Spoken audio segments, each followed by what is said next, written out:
Bagaimana cara mengetahui ikan mas koki yang sedang stres?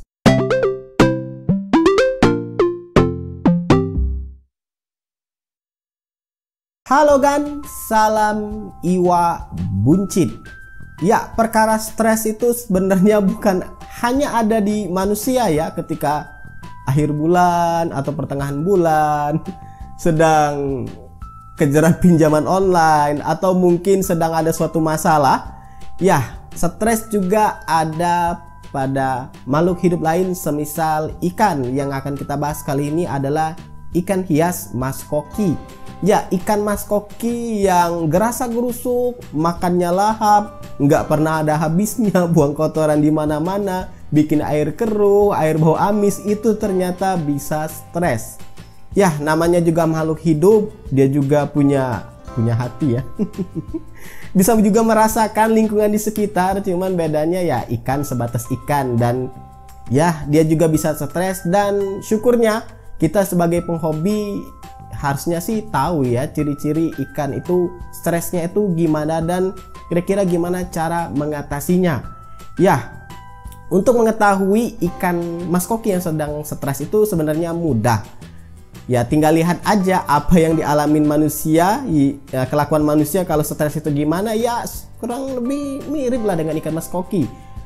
Ikan mas koki yang stres itu biasanya dia akan berada di pojokan, murung, kemudian gak mau makan, kalaupun berenang cuman hanya sekedarnya aja. Dan ada ciri lain yang lebih spesifik lagi, yaitu ekornya. Ya, pada bagian ekor tuh kalau misalkan ikan mas koki yang warnanya itu cerah ya, putih mungkin atau agak merah terang, itu akan kelihatan semacam uratnya yang keluar. Atau kalau misalkan ekor ikan mas koki itu warnanya putih, dia akan kayak memerah.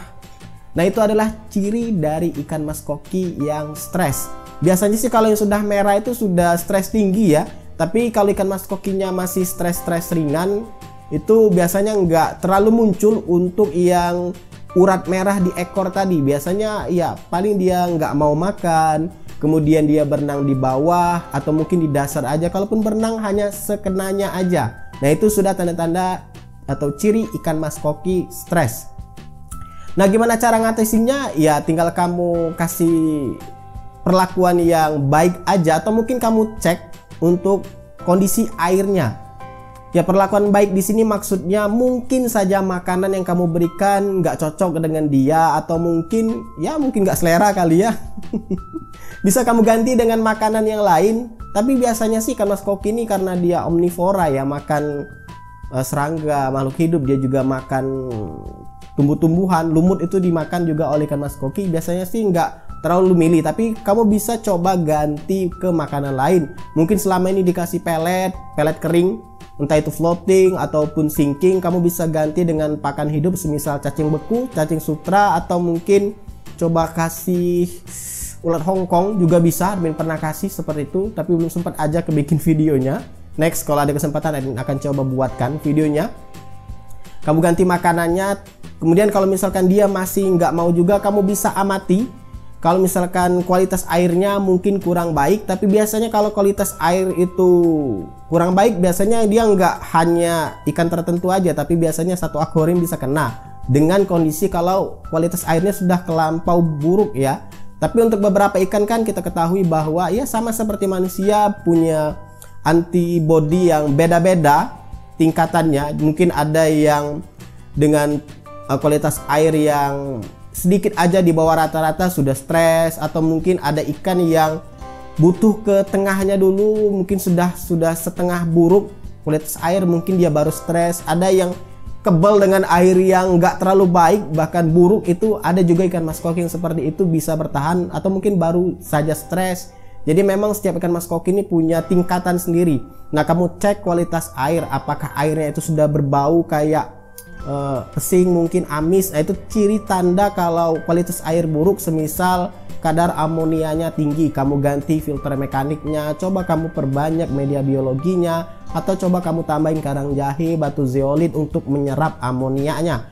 Atau juga bisa kamu tambahin tanaman hidup, semisal yang paling mudah itu adalah sirih gading, kamu taruh di atasnya, itu bisa menyerap amonia. Kemudian juga kamu perhatikan sirkulasi air dan juga kadar oksigen di dalam air ya. Bisa kamu tambahin gelembung aerator yang lebih kenceng, tapi jangan terlalu dekat dengan ikan mas koki, itu akan menambah ikan mas koki stres. Kalau misalkan sudah parah banget sampai muncul merah-merah di ekornya itu, kamu bisa karantina, kamu pindahkan ke tempat lain, tempat yang luas ya. Kalau punya baskom yang luas atau wadah yang nggak kepake itu lebih bagus lagi. Bisa kamu tambahkan heater, bisa kamu kasih obat Elbayo. Itu sudah pernah sebenarnya membuatkan videonya, kamu cek aja di sini. Itu sayangnya wadahnya masih kecil ya untuk ukuran ikan seperti itu. Kamu bisa sediakan wadah yang lebih besar. Kasih heater juga, kamu set aja suhunya ke 30, 31, 32. Tinggal kamu sesuaikan aja. Kalau misalkan wadahnya cuma segini ya set 30 aja sudah cukup. Yang penting suhu air pas, kamu sering-sering ganti air semasa karantina. Menggunakan air endapan tentunya, dan kamu amati perkembangan ikan. Kamu nggak perlu kasih makanan dulu selama proses karantina supaya pencernaannya juga membaik ya, karena biasanya di karantina ini nggak punya sistem filtrasi ya. Biasanya sih cuman wadah dikasih air, dikasih gelembung aerator, dan beberapa ada yang dikasih heater. Jadi memang untuk filtrasi itu kurang ada, bahkan nggak ada. Jadi nggak usah kasih makan dulu, nggak apa-apa. Biasanya sih dalam jangka 1, 2, atau 3 hari itu akan kelihatan ikannya akan membaik. Lihat aja perkembangannya, kalau misalkan sudah membaik bisa kamu segera pindahkan ke akuarium utama. Tentunya kamu cek dulu suhu airnya apakah sama. Kamu lakukan aklimatisasi dengan ikan yang baru selesai di karantina. Aklimatisasi itu apa? Bisa kamu cek di sini. Ya, di channel ini sudah ada banyak banget soal ikan mas koki.